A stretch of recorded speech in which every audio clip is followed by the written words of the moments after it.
ഞാൻ അധികം ആവർത്തനം പറയുന്നില്ല. കാരണം നിങ്ങളുടെ മുമ്പിൽ നിൽക്കുവാനായിട്ട് വളരെ പരിമിത സമയമേ എനിക്ക് ഉള്ളൂ, അല്ലെങ്കിൽ അനുവദിച്ചിട്ടുള്ളൂ.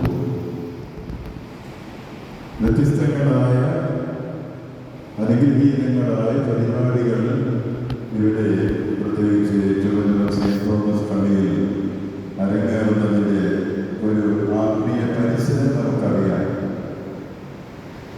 ദിവംഗതനായ ആത്മീയാചാര്യൻ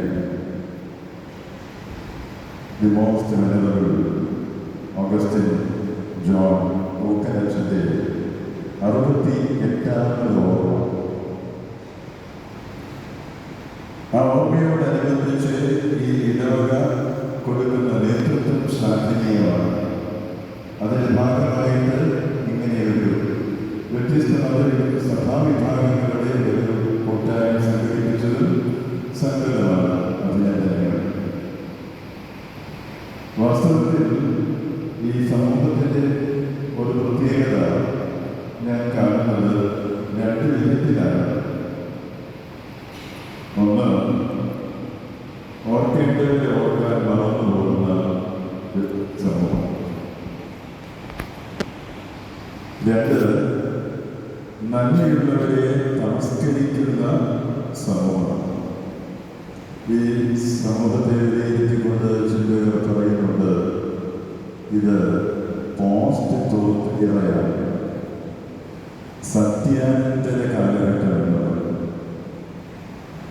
4 പേർ നിരന്നിരുന്ന് ഒരാളെ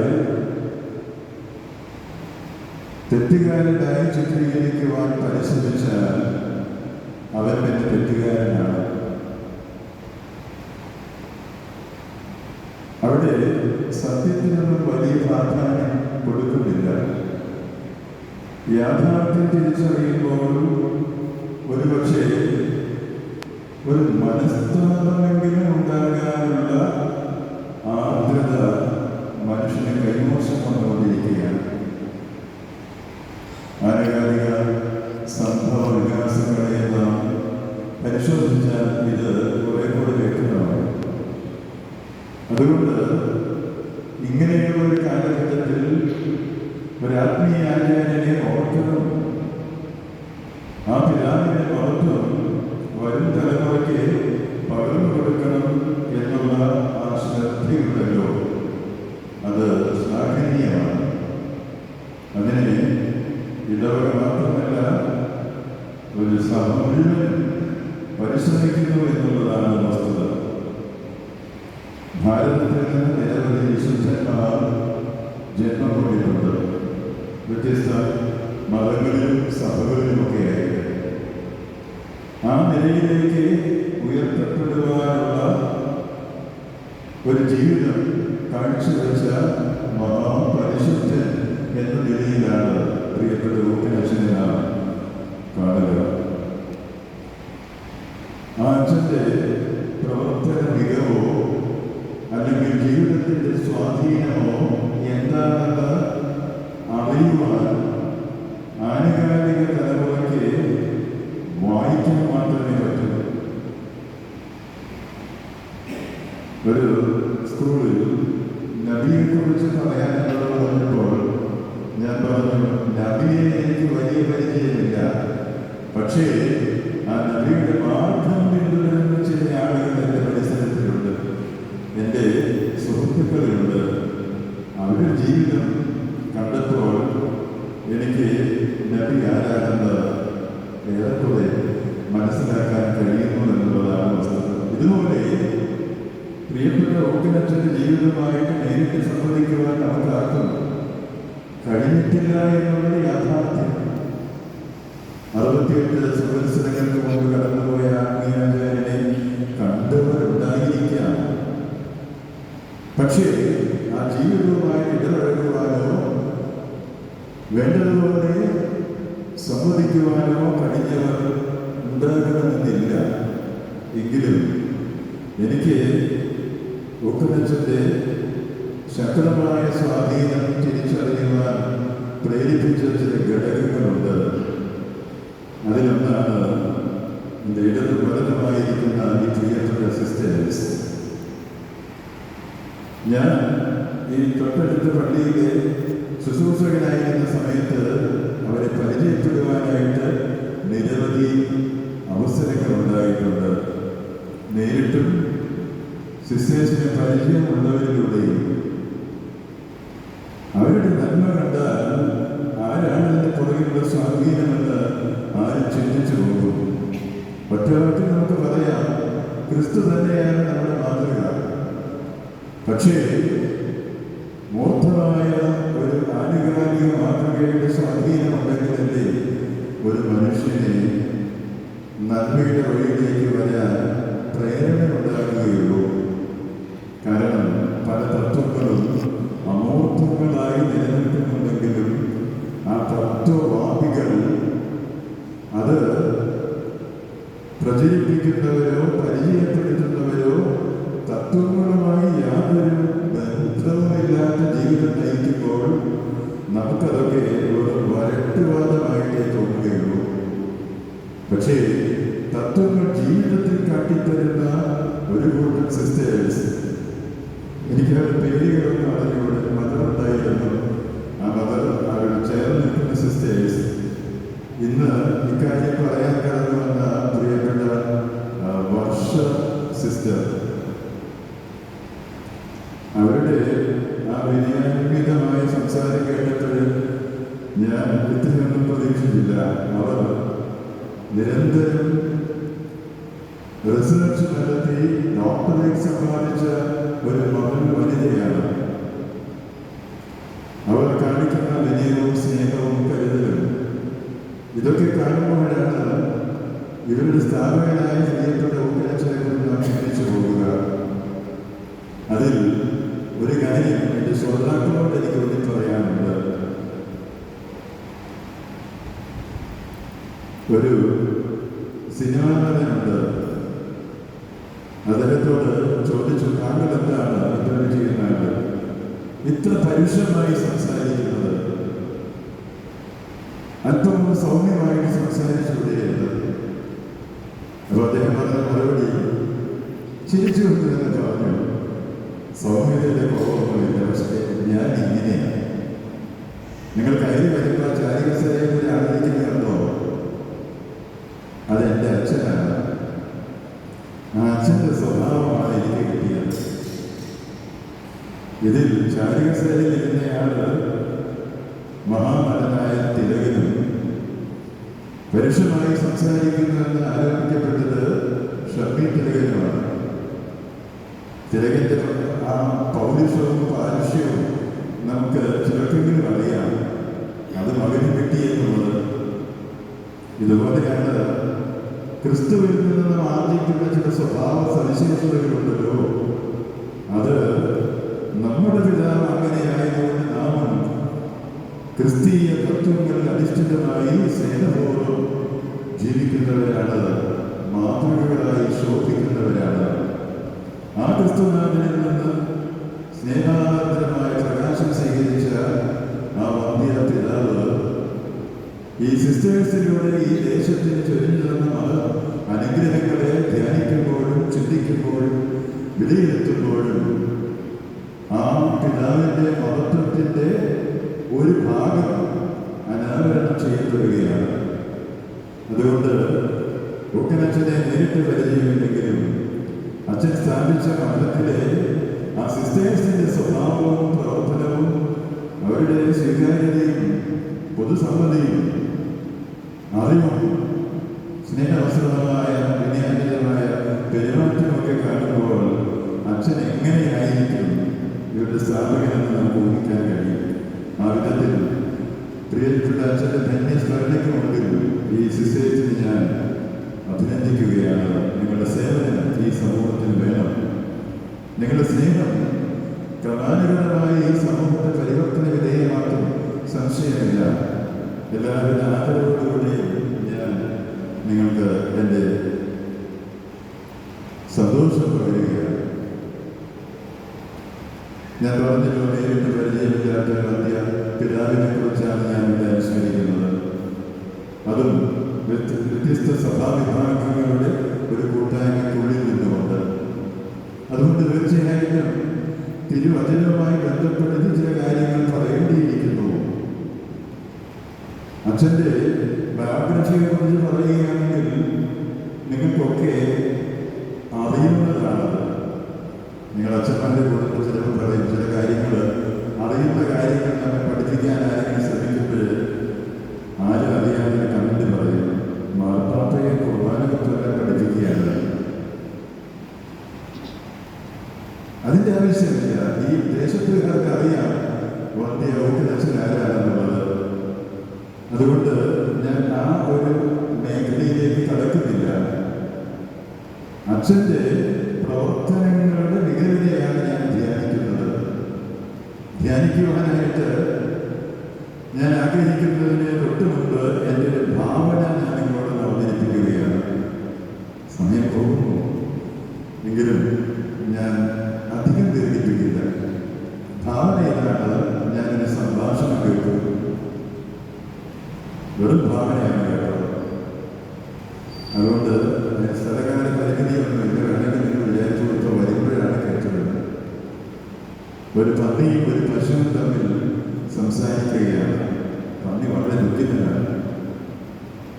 അവൻ്റെ കണ്ണുകൾ നിറഞ്ഞിട്ടുണ്ട്.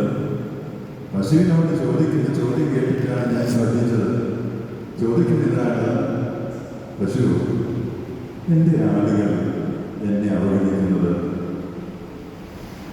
ഞാൻ എത്രമാത്രം സ്നേഹപൂർവ്വം അവരോട് ഇടപെട്ടാലും മനുഷ്യർക്ക് എന്നോടൊരു ബഹുമാനവുമില്ല.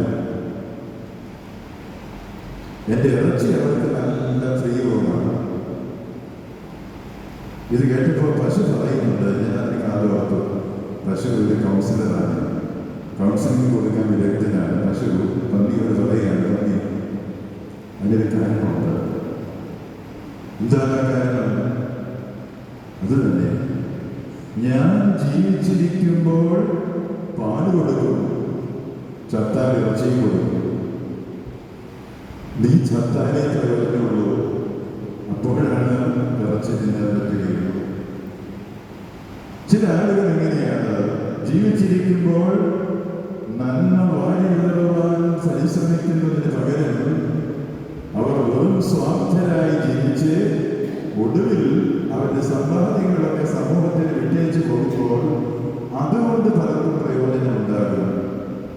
അതുകൊണ്ടാണ് പറഞ്ഞ ചിലരൊക്കെ ചത്തൊതുങ്ങിയാലേ സമൂഹത്തിന് പ്രയോജനം ഉണ്ടാകുകയുള്ളൂ. അവരെ ആരും ആദരിക്കില്ല, ബഹുമാനിക്കില്ല. ഇതിൻ്റെ ഒരു മറുവശമാണ് പ്രിയപ്പെട്ട അച്ഛനെ കുറിച്ച് ധ്യാനിക്കുമ്പോൾ എനിക്ക് തോന്നിയത്. ജീവിച്ചിരിക്കുമ്പോൾ അനുഗ്രഹങ്ങൾ വാരി വിതറുന്നു പ്രവർത്തനങ്ങളിലൂടെ. ആരാധ്യനായ വ്യക്തിയായി മാറുന്നു. നിങ്ങളും കേട്ട് കാണും, അച്ഛൻപുരാൻ എന്നാണ് അച്ഛനെ വിളിക്കുക. അച്ഛൻപുരാൻ എന്ന് പറഞ്ഞാൽ അച്ഛൻ തമ്പുരാൻ. തമ്പുരാൻ എന്ന വിളി ആ കാലഘട്ടത്തിൽ അധികം പേർക്കൊന്നും ഇല്ലെന്ന് ഓർക്കുമ്പോഴാണ് ആ വാക്കിന്റെ മഹത്വം നമ്മൾ മനസ്സിലാക്കുക. സമൂഹം ജീവിച്ചിരിക്കുന്ന അച്ഛൻ്റെ പ്രവർത്തനങ്ങളെ കണ്ടറിഞ്ഞ് ആ അച്ഛൻ ആദരിച്ചിരുന്നു.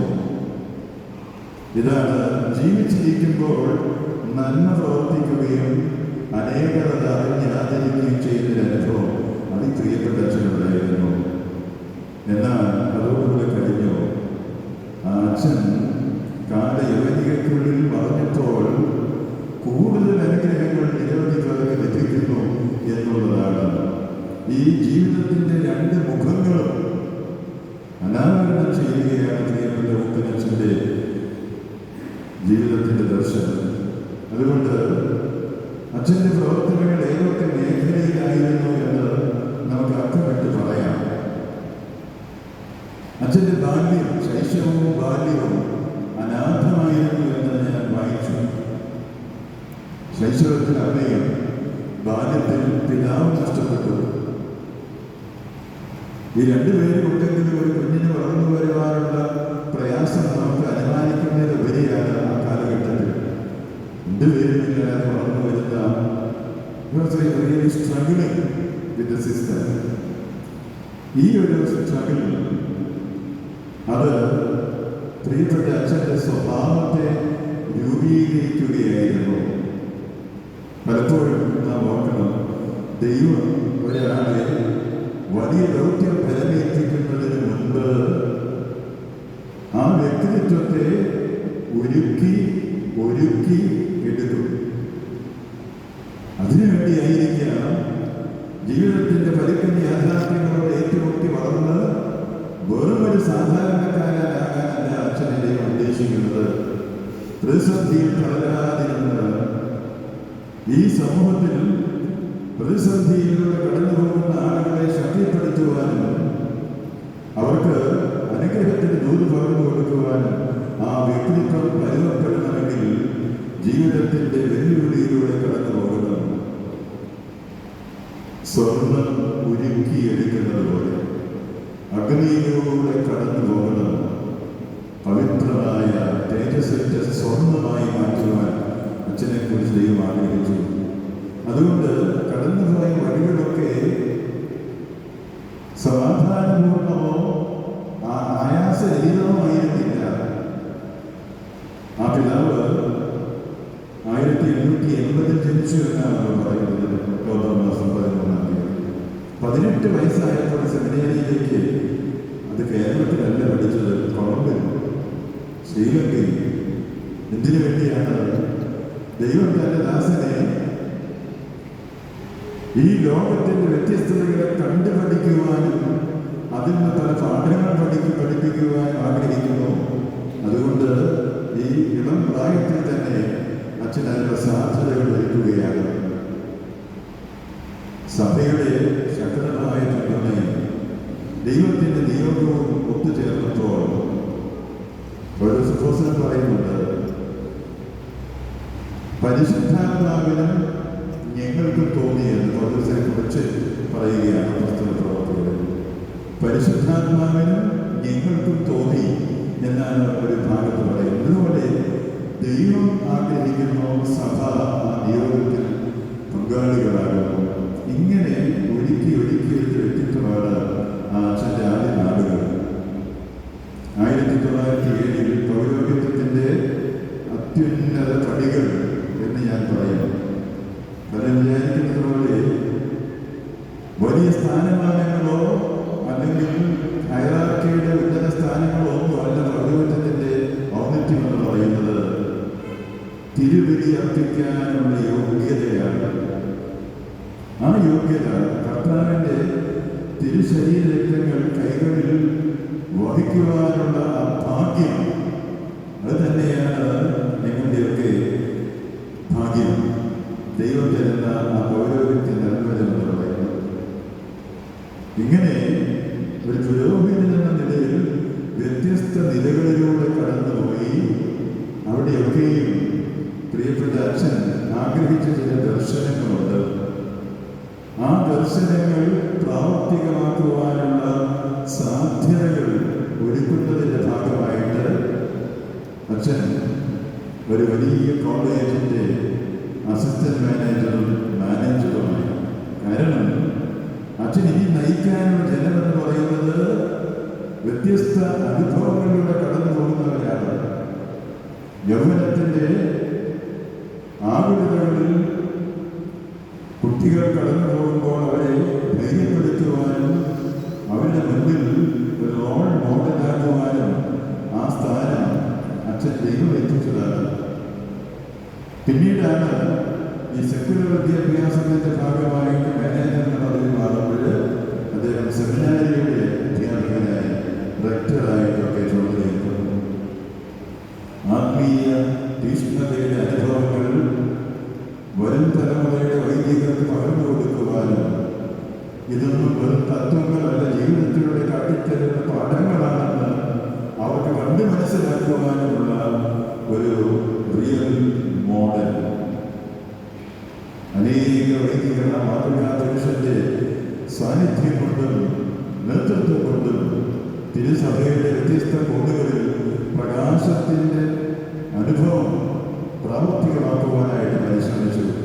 അതിനർത്ഥം തിരുസഭയുടെ പ്രവർത്തനങ്ങൾക്ക് ശക്തി പകരുവാൻ ആ കാലഘട്ടം പ്രിയപ്പെട്ട അച്ഛൻ ഉപയോഗിച്ചു എന്നുള്ളതാണ്.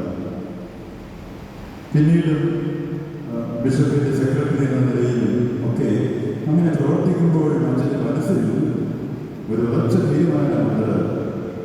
ഞാൻ സ്വപ്നം കാണുന്ന അനുഭവങ്ങളെ യാഥാർത്ഥ്യമാക്കുവാനും പ്രാവർത്തികമാക്കുവാനും എൻ്റെ കാലശേഷം ഒരു സംവിധാനം വേണം.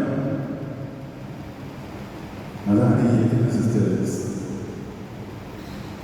ഫ്രാൻസിന്റെ പ്രതിമയിൽ ക്രിസ്തുവിന്റെ പ്രതിമയുടെ കൈകൾ നഷ്ടപ്പെട്ടപ്പോൾ പകരം കൈകൾ വെച്ചു കൊടുക്കാതെ എഴുതി വെച്ചില്ലേ അടിയിൽ, ഇനി എനിക്ക് കൈകളുണ്ട്, നിങ്ങളുടെ കൈകളാണ് എൻ്റെ കൈകൾ. അതെത്ര മനോഹരമായ വാക്യമാണ്. അച്ഛൻ ആഗ്രഹിക്കുന്നു തൻ്റെ കാലശേഷവും എൻ്റെ കൈകൾ നിലച്ചു പോകരുത്, പ്രവർത്തനം നിലച്ചു പോകരുത്. പ്രിയപ്പെട്ട സിസ്റ്റേഴ്സ്, നിങ്ങളാണ് എൻ്റെ കൈകൾ. അത് ആചാര്യതായ നിലനിൽക്കണം. അതിനുള്ള സംവിധാനമാണ് അച്ഛൻ 1944 ഒരുക്കിയത്. ഈ സിസ്റ്റേഴ്സിൻ്റെ ആ സംവിധാനത്തെ ക്രമീകരിച്ചത് കോൺഗ്രിഗേഷൻ ഓഫ് ചാരിറ്റി സിസ്റ്റേഴ്സ് എന്ന് പറയുക. അതങ്ങനെ നമ്മൾ ചേർന്ന വാക്കാണ് CSC എന്ന് പറയുന്നത്. അപ്പോൾ ഒരുപക്ഷെ നാരായണ ഗുരു ആ സമയത്ത് SNDP ഒക്കെ സ്ഥാപിച്ചിട്ടുണ്ട്. അതിനെയൊക്കെ പ്രേരണ ഉണ്ടായിരിക്കാം. തനിക്ക് ശേഷം പ്രവർത്തനം തുടരണം. ഇങ്ങനെ അതുപോലെ തന്നെ നിരവധി പള്ളികളിൽ പ്രധാന ശുശ്രൂഷകനായിട്ട്, വൈദികനായിട്ട്, വികാരിയായിട്ടൊക്കെ സേവിക്കുമ്പോൾ ജീവിതാനുഭവങ്ങളോട് മുഖാമുഖം കണ്ടുമുട്ടുവാനും പ്രതിവിധി നിർദ്ദേശിക്കുവാനും ഒക്കെ അച്ഛന് കഴിഞ്ഞിട്ടുണ്ട്. 1940 ആണെന്ന് തോന്നുന്നു അച്ഛൻ സമർപ്പിച്ചൊരു മംഗളപത്രം ഞാൻ വായിച്ചു. പാലയൂർ ഇടവകയാണ് സമർപ്പിച്ചത്. അച്ഛൻ്റെ ജീവിതത്തിൻ്റെ രൂപരേഖ 40 വരെയുള്ളത്. അതിനുശേഷം വീണ്ടും 16 വർഷങ്ങൾ അച്ഛൻ ജീവിച്ചിരുന്നു. അത് വായിക്കുമ്പോൾ എനിക്ക് തോന്നുന്നില്ല ഒരു വലിയ ബിഷപ്പിന് പോലും ഇത്രയും ആദരവ് ലഭിക്കുമോ എന്നുള്ളത്. അതുകൊണ്ടാണ് ഞാൻ പറഞ്ഞു, ജീവിച്ചിരിക്കുമ്പോൾ ആളുകളുടെ ഇടയിൽ പ്രവർത്തിക്കുകയും കാലയവനികയ്ക്കുള്ളിൽ മറഞ്ഞപ്പോൾ അനുഗ്രഹത്തിൻ്റെ അനുഭവങ്ങൾ വാങ്ങിക്കോടി കൊടുക്കുവാൻ മുഖാന്തരമാകുകയും ചെയ്ത ആ ധന്യനായ പ്രിയപ്പെട്ട അച്ഛൻ്റെ ഓർമ്മ നമ്മുടെ ഉള്ളിൽ ചില അനുബന്ധനങ്ങൾ വളർത്തണം. അച്ഛൻ്റെ വ്യക്തി ജീവിതം സമാനതകളില്ലാത്ത ഒരു ആത്മീയ അനുഭവം. സിസ്റ്റേഴ്സിനോട് പറഞ്ഞതായി ഞാൻ വായിച്ചു. നിങ്ങൾ മികച്ചു നിൽക്കണം, ഒന്നാമതാകണം. ഏതിൽ? സ്നേഹത്തിൻ്റെ കാര്യത്തിൽ നിങ്ങൾ രണ്ടാമന്മാരാകരുത്. സ്നേഹത്തിൻ്റെ ഭാഗങ്ങൾ നിങ്ങൾ എവിടെ കാണുമ്പോൾ നിങ്ങൾ അതിനെ അതിജീവിക്കണം. നിങ്ങൾ ഒന്നാമത് വരണം. സ്നേഹത്തിൽ നിങ്ങളെ കീഴ്പ്പെടുത്താൻ ഒരാളെയും അനുവദിക്കരുത്. ഒരേ ജീവിതത്വം ഗ്രഹിക്കാനായിട്ട് നമ്മുടെ മാതാപിതാക്കൾ കുഞ്ഞുങ്ങളെ പഠിപ്പിക്കുന്നുണ്ട് ഒന്നാമതാകുവാൻ. അത് ഏതിലാണെന്നുള്ളതാണ് പ്രശ്നം. പക്ഷേ സ്നേഹത്തിൻ്റെയും കരുതലിൻ്റെയും അനുഭവത്തിൽ നിങ്ങളെ പിന്തള്ളുവാൻ ആർക്കുമാകരുത്. നിങ്ങളുടെ സ്നേഹത്തെ കവിഞ്ഞു പോകുന്ന സ്നേഹം ആരെങ്കിലും കണ്ടാൽ നിങ്ങൾ അതിന് മുകളിൽ ഉയരണം. സ്നേഹത്തിൻ്റെ ഭാഷയിൽ ഇങ്ങനെ വ്യക്തി ജീവിതത്തിലൂടെ അനുഭവിച്ച് അതിനെ യാഥാർത്ഥ്യങ്ങൾ പ്രാവർത്തികമാക്കുവാനും പകരുവാനും സിസ്റ്റേഴ്സ് എന്ന സംവിധാനം പ്രയോജനപ്പെടുത്തുവാൻ അതിനെ ആഗ്രഹിച്ചു. അത് ഇന്നും നിലനിൽക്കുകയാണ്. ചിലരൊക്കെ സേവനങ്ങൾ അങ്ങനെയാണ്. കാലം കഴിയുമ്പോഴും തെളിമയോടെ ശോഭയോടെ നിലനിൽക്കും. ജീവിത വിശുദ്ധി പാലിക്കുന്ന വ്യക്തി ജീവിതം. സഭാജീവിതം ആത്മീയതയുടെ അനുഭവമായിരുന്നു. മറ്റൊരുத்தைയും വായിച്ചു, അച്ഛൻ ജീവിക്കുന്നത് തന്നെ കുർബാന ചൊല്ലാനും അനുഭവിക്കുവാനും വേണ്ടിയാണ്. അച്ഛൻ പറയുമായിരുന്നത്രേ, എൻ്റെ ജീവിതത്തിലെ ഏറ്റവും സുപ്രധാന നിമിഷം എന്ന് പറയുന്നത് ഈ കുർബാന അനുഭവമാണ്. പ്രവർത്തനങ്ങളൊക്കെ പിന്നീട് ഈ ഒരു ആത്മീയ ഫലമുണ്ടല്ലോ. ക്രിസ്തു കാണിച്ചുകൊണ്ടൊരു മാതൃകയാണത്. എന്തെങ്കിലും പ്രവർത്തിക്കുന്നതിന് മുമ്പ് ക്രിസ്തു തന്നെ മലയിൽക്കായി പ്രാർത്ഥിക്കുമായിരുന്നു.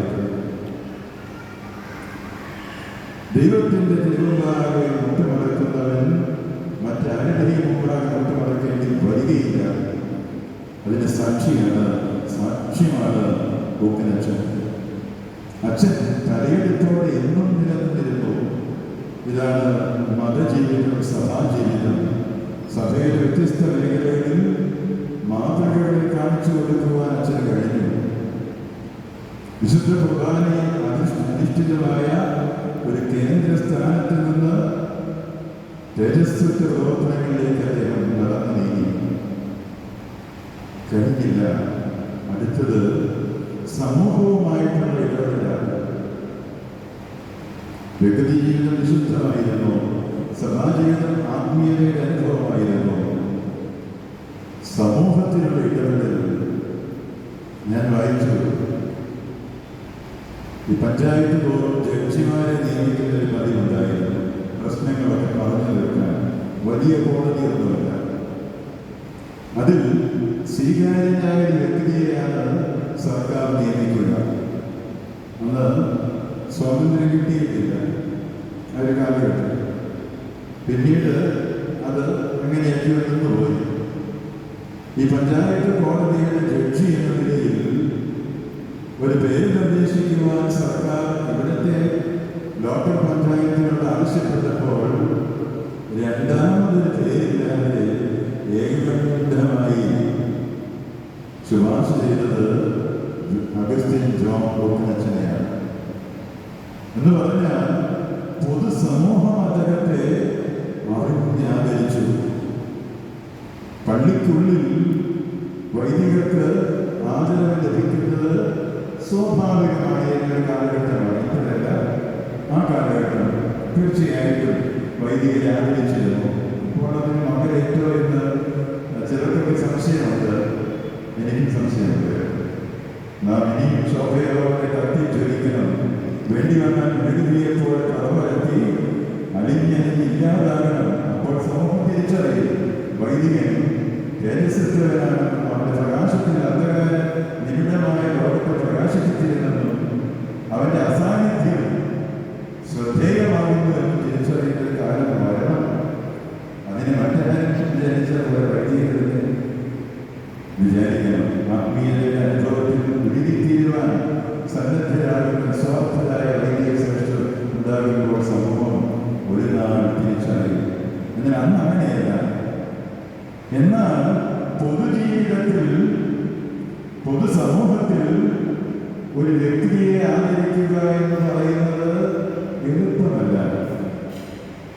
പല പരിഗണനകളും കടന്നു വരും.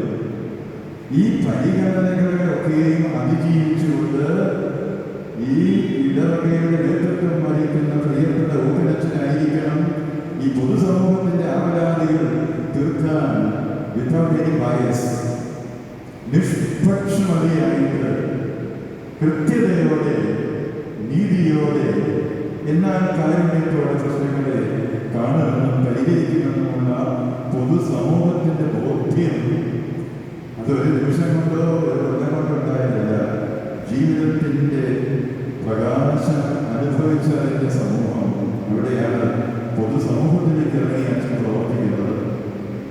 അച്ഛൻ പ്രവർത്തിക്കുന്ന മേഖലകൾ ഏതൊക്കെയാണെന്ന് പറയുന്നതിനേക്കാൾ പ്രവർത്തിക്കാത്ത മേഖലകൾ ഏതാണെന്ന് പറയുകയാണ് ഇപ്പോൾ. ഇതുകൊണ്ട് നിസ്താരമായിട്ടാണ് വളരുന്നത്. സാമൂഹ്യ പരിവർത്തനത്തിന് വേണ്ടി, അന്ധവിശ്വാസങ്ങൾക്കെതിരെ, ദളിതരുടെ പ്രശ്നങ്ങൾക്ക് വ്യത്യാസം വരുത്തുവാൻ, അവർക്ക് സമൂഹത്തിൽ ഉന്നത സ്ഥാനം അല്ലെങ്കിൽ സമസ്ഥാനമെങ്കിലും ലഭിക്കുവാനുള്ള പരിശ്രമങ്ങൾ, അജ്ഞതയാകുന്ന അന്ധകാരത്തെ തുടച്ചെടുക്കുവാൻ വിദ്യയാകുന്ന പ്രകാശത്തിന്റെ ഒരു തീവട്ടം കൊടുത്തിവെക്കുവാൻ, ഇങ്ങനെയൊക്കെയായിരുന്നു അച്ഛൻ സമൂഹത്തിൽ ഇടപെട്ട് പ്രവർത്തിച്ചത്. അങ്ങനെ വ്യക്തി ജീവിതത്തിലും സഭാജീവിതത്തിലും പൊതുജീവിതത്തിലും ഉന്നത സാക്ഷ്യമായി ശോഭിക്കുന്ന ആ തേജസ്സിനെ നമുക്കും അറിഞ്ഞാദരിക്കാം.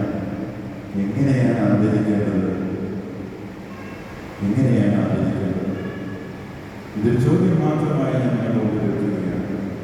ഒരു മകൻ വ്യക്തിത്വത്തെ ആദരിക്കുവാൻ പൂപ്പാട് കാണിച്ചതുകൊണ്ടായില്ല, അദ്ദേഹത്തിന്റെ പ്രവർത്തനങ്ങളുടെ വലുപ്പം വിളംബരം ചെയ്തതുകൊണ്ടായില്ല, പിന്നെ ജീവിതത്തിലൂടെ പകർത്തി കാണിക്കണം. ഞാൻ ഉറപ്പിട്ടിരിക്കുകയാണ്. അല്പം സമയമെടുത്തതിനെ ക്ഷമിക്കണം. ബുധമണിക്കുന്നതിന് തൊട്ട് മുൻപ് ഞാൻ ഈ ഒരു സംഭവം നിങ്ങളോട് പറയുകയാണ്. ഒരു മനുഷ്യൻ ഒരു വലിയ വെള്ളച്ചാട്ടത്തിൻ്റെ മുകളിൽ ഒരു കയറ് വലിച്ചു കെട്ടി അതിലൂടെ ഒരു വലിയ വടിയും പിടിച്ചുകൊണ്ട് ബാലൻസ് ചെയ്ത് നടക്കുകയാണ്. താഴെ ആളുകൾ വന്നു കൂടിയിട്ടുണ്ട്, കൈയടിക്കുന്നുണ്ട്. ഈ മനുഷ്യന്റെ ബാലൻസിങ്ങും അതും എത്ര ഉയരത്തിൽ വലിച്ചു കെട്ടിയ കയറിലൂടെയാണ് നടക്കുന്നത്. ആ ഒരു അത്ഭുത സിദ്ധി കണ്ട് ജനം കൈയടിക്കുന്നു, പ്രോത്സാഹിപ്പിക്കുന്നു, ആദരവുകൾ അർപ്പിക്കുന്നു, പണം വാരി വിതറി കൊടുക്കുന്നു. എന്തുമാത്രം പ്രോത്സാഹനമാണ് അദ്ദേഹത്തിന്. ഒരു ഭാഗത്ത് അപ്പുറത്തേക്ക് പോയി തിരിച്ചു വരാൻ ഒരുങ്ങുമ്പോൾ അദ്ദേഹം ചോദിച്ചത്, ഈ വഴിക്ക് വരാൻ നിങ്ങളുടെ രാവിലെ ചുമന്നുകൊണ്ട് ഞാൻ അക്കരയ്ക്ക് പോകാം, ആരെങ്കിലും ചെയ്യാമോ? ഈ പ്രോത്സാഹിച്ചവരൊക്കെ പിന്മാറി. അവർക്ക് ധൈര്യമില്ല. അദ്ദേഹം അനായാസം ബാലൻസ് ചെയ്ത് അങ്ങോട്ട് പോയത് കണ്ടവരാണ്. പക്ഷേ തനിക്കതിനുള്ള ധൈര്യമില്ല എന്ന് ഓരോരുത്തരും മനസ്സിലാക്കുന്ന ഒരു നിമിഷമുണ്ടല്ലോ. ഇതാണ് പലപ്പോഴും വിശുദ്ധന്മാരുടെ ജീവിതത്തിലെ ശ്രേഷ്ഠമെന്ന് ധ്യാനിക്കുവാനും അവതാരങ്ങളെ പാടിപ്പുകഴ്ത്തുവാനും കൈയടിക്കുവാനും ഒക്കെ നമുക്ക് സാധിക്കുന്നു. ആ അച്ഛൻ നമ്മോട് ചോദിക്കുന്ന ചോദ്യമുണ്ട്, സ്നേഹത്തിൽ നിങ്ങൾ കീഴടക്കുവാൻ ആർക്കുമാകരുത്. അങ്ങനെ ഒരു ധന്യമായ ജീവൻ നയിക്കാൻ നിങ്ങൾക്ക് കഴിയുമോ? അറിയുന്നില്ല. ഇവിടെയാണ് നാം അസ്വസ്ഥരാകുന്നത്. പരിധിക്കുള്ളിൽ നിന്നുകൊണ്ട് ദൈവസ്നേഹം പ്രകടിപ്പിച്ച ആ അച്ഛൻ്റെ പ്രവർത്തന മികവും വ്യക്തിത്വത്തിൻ്റെ സ്വാധീനവും നമ്മുടെ ഉള്ളിൽ ഒരു ചെറിയ വിത്തായിട്ട് വളർന്നു വരട്ടെ. അത് വളർന്ന് വളർന്ന് ഈ സമൂഹത്തിൽ നന്മയായി പരിണമിക്കട്ടെ. അന്ന് ആ സമയത്ത് അച്ഛൻ്റെ നാമം കൂടുതൽ ശോഭയോടെ കരുതയോടെ പ്രകാശിക്കും. അതിന് നാം മാധ്യമായി തീരട്ടെ. അച്ഛനെ ആദരിക്കുന്നത് ജീവിതത്തിൽ നന്മ പ്രവർത്തിച്ചിട്ടായിരിക്കണം. നന്മ പ്രവർത്തിക്കുവാനുള്ള ശക്തി കഴിയും സർവേശ്വരൻ നമുക്ക് പകർന്നു തരട്ടെ എന്ന് പ്രാർത്ഥിച്ചുകൊണ്ട് ആ ധന്യനായ വന്ധ്യ ശ്രേഷ്ഠ വൈദികന്റെ ഓർമ്മയ്ക്കുമെങ്കിൽ ഞാൻ ആദരാഞ്ജലി അർപ്പിച്ചുകൊണ്ട് എൻ്റെ വാക്കുകൾ വിസർജിക്കുന്നു. എന്നെ ശ്രമിച്ച നിങ്ങൾക്കും എന്നെ ക്ഷണിച്ച പ്രിയപ്പെട്ട അച്ഛനും എല്ലാവിധ സ്നേഹവും തന്നുകൊണ്ട് നിർത്തട്ടെ. ദൈവം നിങ്ങളെയും നിങ്ങളുടെ പ്രവർത്തനങ്ങളെയും ആ അച്ഛൻ്റെ മധ്യസ്ഥതയാൽ വാഴ്ത്തി അനുഗ്രഹിക്കുമാറാകട്ടെ.